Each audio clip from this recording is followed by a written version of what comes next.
Hi everyone, today we have a session led by Cantillon, the founder of NOX and a Forbes 30 under 30 honoree. Molly specializes in AI native personal assistance and consumer product development. Today she's presenting on how to find and attack important problems. Great, thanks for the intro, thanks for having me. I'm really excited to just explain a little bit of my story and how I decided to choose what path I went down and what problems to work on. I think one thing that the whole undertone and theme of this presentation is to be more ambitious and chase impossible pursuits, chase sort of era-defining pursuits and big problems. And it starts with my childhood, where I grew up as an extremely analytical, quantitative, sort of objectivism, correct-oriented person. So I really liked playing chess, I liked math, I liked any game where it was just logic-based and I could figure out when there was a right and wrong answer. And those things just made sense to me. And I sort of always wanted and knew that I would do something in that category. Didn't know exactly what, but I liked this sort of element of being pushed to do challenging things, being able to measure progress, like for example in finance, if you're playing with the stock market like I was in the 6th grade, you can see how good you are by just the profit and losses that you have, and things are measured on a board. And so that was my life probably up until high school. And then in high school, I discovered robotics and teaching robotics. And I thought it was incredibly cool that I got the opportunity and lucky that I got the opportunity to find my spark and curiosity early on. And so, I was probably 5 or 6 when someone showed me a robot for the first time. And that really piqued my interest to go and discover more and become even more curious and double down in the field. And so in high school, I think I was 14 when I started going around with my parents and my family to different places and really wanted to spread this education, not just to people in the surrounding communities, but actually globally, and try to find the most interesting, lowest resourced, but also highest slope communities to benefit from our education and our programming. And so, as you can see, we sort of partnered with a few organizations. On the right, we have the Boys and Girls Club, and we were teaching them robotics, and it was really cool because it was this partnership with our school, New York Academy, which is kind of the whole arbiter of the succession. But so we had a really good group from New York Academy with me and my friends teaching at the Boys and Girls Club of Newark, and that was going on for I think my entire high school. Rotating group of really excellent STEM-focused people, students that got community service hours for it. So it was really a win-win. We partnered with the Girl Scouts and got to do some female-oriented tech work, which was really exciting. Just being, a cycle or two ahead of them. And then in the bottom left, you see a workshop we did because we just happened to want to go to Dominican Republic for, break. And I thought might as well reach out to an organization and a school there and see whether the Lions Club or the Boys and Girls Club of Dominican Republic could help us with robots. And it's really cool because we still have contact with a lot of these people. These are the origins and obviously sort of the namesake of this whole hackathon, and just excited to see it come full circle and come all together. So that was high school, and I spent a lot of time obviously doing more of this advocacy work, trying to not only share like exactly what we were doing, but why we were doing it. And I think even back then it was a little bit more unpopular for high schoolers to be sort of striking out on their own, starting their own organizations, really creating an environment where they can push themselves and tackle the thing that they feel is the most true to their personality.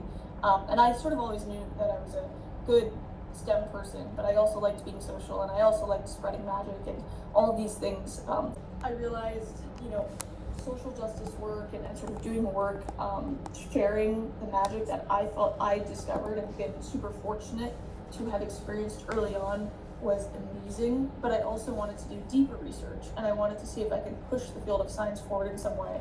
And so I think that summer between my sophomore and junior year, I did research at Columbia in the electrical engineering department, and I literally, sort of just got matched this program, cold email, like very serendipitous. And I sort of knew that I was interested in robotics, didn't know exactly what that looked like. I liked soldering, and I'd done that twice, and I think I plugged in a few wires and chips, and I assumed it was something like that.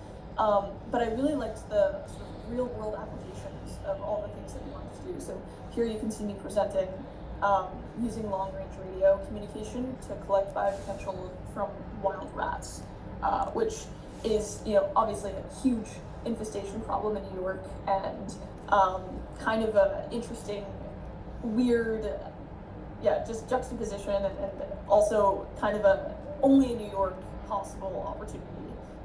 But we worked with a hospital, and we worked with the university, and got to publish my research, and had a really good time getting really deep into a field, working with PhD students, postdocs, the professor, obviously, sitting in lab meetings.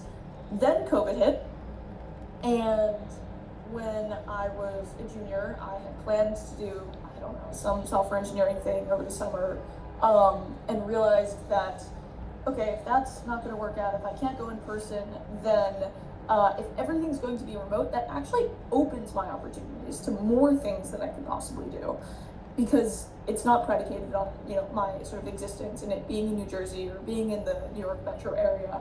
And so I reached out to my dream school, Stanford, and I was like, let me see if there's some interesting lab or some interesting work that's being done. And so there was this electrical engineering lab that took me in the midst of COVID, like a month into COVID. And obviously as a high schooler, I was very scared. I came to every meeting learning about GANs, and sort of had all the deep curiosity, but also preparedness and knowledge that I thought was just table stakes and necessary for me to have. Looking back, there's no expectations of high schoolers to know anything in a lab, so you can very much just do whatever you want. But I joined that, and I was going to a few lab meetings, and then when the fall came around, when it became time for me to apply to Stanford, I thought, it's pretty obvious for me to make my case here, and sort of, even though I've never been on the campus, I know a lot about it by just the people that I go on weekly lab meetings with, and help finish their research. And so that became my dream school. I spent my first year there doing a lot of really interesting things. I think sort of my objective coming in was, let me just meet as many people as possible. Like, let me spend as much time around really sympathetic people, which one thing to know about the school, and I think any sort of elite institution is the same theme, but maybe in a sort of non-pretentious way, is everyone is world-class at something. And a lot of times you don't actually know what that is until 6 months into knowing them, and then you realize, oh shit, you're a world-class musician, or oh wait, you're the world's best, grandmaster chess player, and you're like, you would have never told me that. And there's such a humility and a realness and an authenticity, but also a desire to learn and positive sum. I gained a lot from Stanford, and I knew the first year I was there, it was just sponging up everything as possible. When I was in New Jersey, I thought sort of in my head, looking back, as a deeply tech-oriented person, I felt like in a lot of ways I hit the local maxima, like what I was able to do, on remote and Zoom meetings. It was great for me to get a little bit more exposure, but it was really challenging to just put my foot forward and be like, I want to start a company, right? I want to work on a project of my own. I don't even know where to begin. At Stanford, you get disillusioned to everything that you were doing before, because you realize everyone is equally as ambitious, but people have been exposed to a lot of different things. Some venture capitalists, some have been building projects and maybe even started companies, like real, revenue generating companies in high school. And it was both very daunting and very just challenging for me to wrap my brain around everyone being equally as good. but also equally as and like aspirational and desire one thing, which is to create super awesome technology. And so, yeah, I spent the first year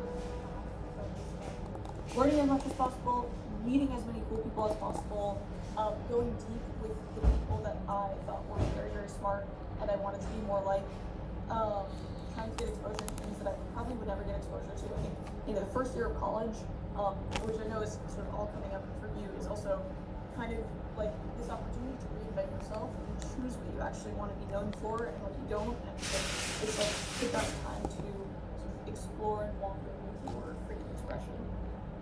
I decided in the middle of the year that obviously I really like building things. I was building a lot of random entertainment-oriented things, building things for my dorm. Startups would, as sort of the stereotype goes, they would go and pull the freshmen, or the business school students would go and pull the freshmen, like, hey, can you build my app for me? And I think back then it was so primitive that it was like, it would take me a month to put up a website or build their startup idea. And it was really just like for the, pleasure of learning. And just spending time with people who knew a lot more about the space than I did. And so, yeah, maximizing for that. I wanted just as much exposure as possible. I think that summer I was doing some finance stuff, but then I was also, trying to start my own company and trying to just be in the right position to sort of hear what everyone was working on, building intuition and a guidance of what is working and what isn't, what's getting funded, and how this whole labor works. And then my sophomore year, something interesting happened. I do think this is like a really, obviously, I feel very lucky and privileged to be exactly where I was when the ChatGPT sort of inflection moment happened, because it was 1 year of studying computer science fundamentals. I studied computer science and math, right? Like two very challenging disciplines. And I just wanted to understand and be thoroughly engulfed in the foundations of the field, which I think even if I was 1 year later or a few years later would have been more challenging, because why would you, right? ChatGPT is right there, it's within arm's length. But yeah, so I had a full year and a half of no AI models, and that I think was really beneficial for learning.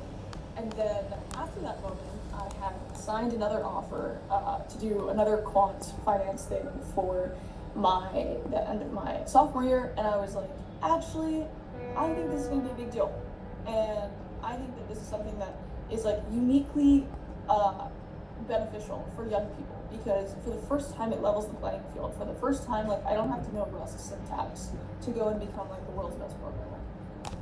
But I can teach myself. It's like the perfect tool for the encyclopedia obsessed kid. It's the perfect tool for the curiosity driven, super disciplined person.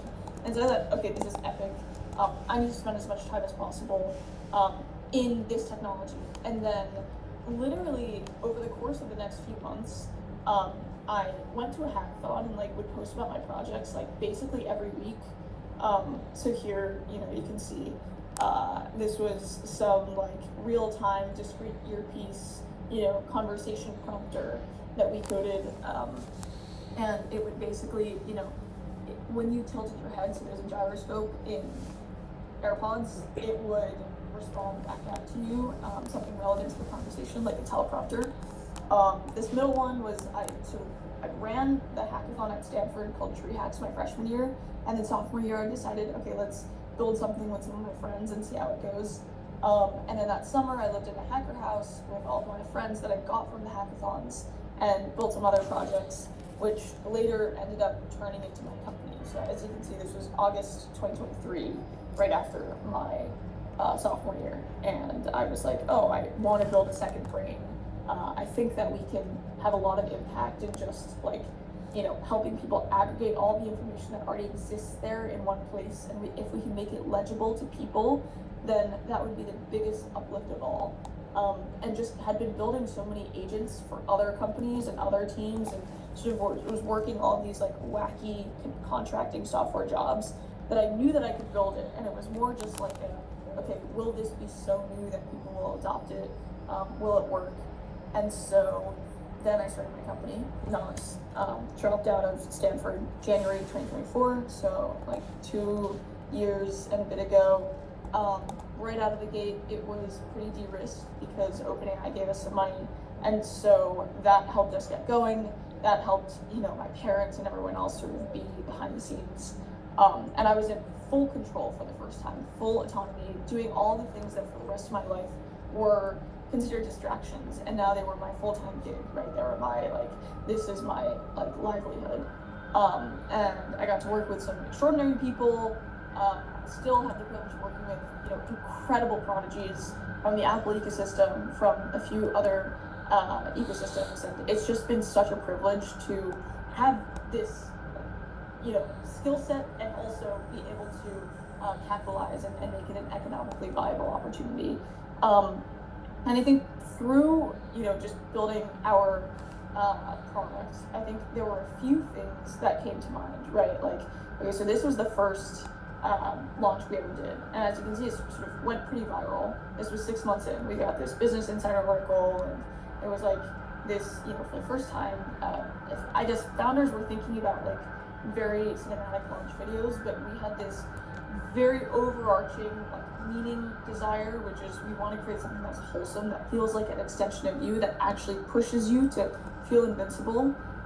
And so the way that we did that is in building an iOS app on your phone that replaces Siri, and that just has context on anything, right? And would send you notifications before you would even think to ask ChatGPT. Then a few months later, we launched this thing called Reply, which is essentially a way for you to maintain communication, and it's just a slice of the original problem. So we zoomed into sort of relationship management tool. You could get back to everyone in time, all of your loved ones that deserved a response, but also work related, just create room for the things that matter.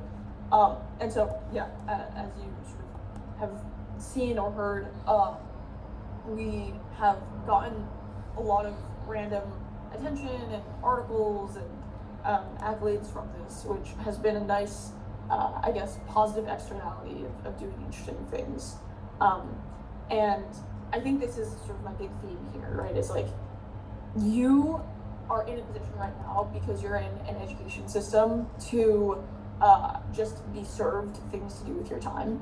And I think I was definitely on this train for a very long time until Stanford. And even then I was the gold star child and all the things that you wanted to be doing as a 16 or 17-year-old, you were just doing. But I think deep down I knew that this was sort of a hollow presentation of meaning, and if I really expressed my time in the truest expression of my soul, it would be on things and projects that actually just made sense to me to exist, right? Texture should exist, people should be spreading this education in such a natural way possible, and also Knox should exist, right? Everything that exists about me, I want to know. I want to know how to be better as a human. I want to know how to sort of up level and be the best version and present the best version of myself and save my time for the people that matter. And I saw this a lot. If I continued on the dotted line up path through Stanford, it would be at one of these firms or maybe some adjacent firm. It's you either do consulting or you do quantitative finance, or you do traditional, banking and finance and whatever, private equity. I knew that was a path, and I also sort of was very fortunate to have the realization, I think, sort of semi-prompted by a big technological shift that happened in the middle of my schooling, that you can do whatever you want with your time. You are the only person in possession of your end outcome. And so if you want to go and chase the impossible thing, you can actually do that.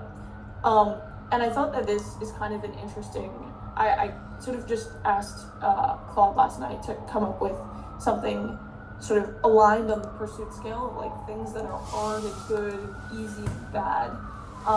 Because if you can decide what problems you work on, especially now that it's easier than ever to get started and easier than ever to put things in production, it's A, what do you want to be known for? And B, how much do you care of the ramifications and sort of the impact that it leaves on society? And obviously the easy and bad quadrant of things are like you're just copying things that have existed, you're doing you're just mercenarily being a day trader, you're vibe coding, you're sort of just like doing the easy things, drop shipping, like selling AI courses. Of course these things should exist, and of course like people will do them, but why are you the person that wants to be known for this? Like, you should build your own legacy and think about your identity in solving these problems. Then there's like actually bad things. Like, these are dangerous if anyone worked on them. These are like actively, I would be scared to meet someone who has a skill set and is thinking about these problems.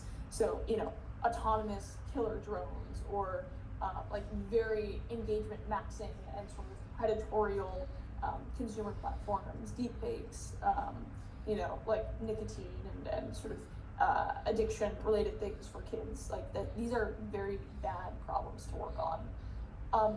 And then I think this is the quadrant that most students get tripped up on, right? Is like, I think most of us start here, like, oh, it's so easy, because the set of problems that you expose yourself to as an 18-year-old, as a 20-year-old, is very different to what the world actually experiences. Maybe as a kid, you're like, hey, I want to build the best Khan Academy. I want to build the best AI tutor, which, by the way, like, I think you have a complete leg up as a student to work on. And I think that that is actually like a very valid argument to say, hey, I know more than most other people because I'm living through it. But there are some things that are just sort of boring and not that interesting, that are good if they existed. But if you fell off the face of the earth right now, it wouldn't make a change, it wouldn't make a dent, right? And I think like the sort of ideal here is you want to be important, you want to be like consequential, you want your life to sort of matter in the grand scheme of things.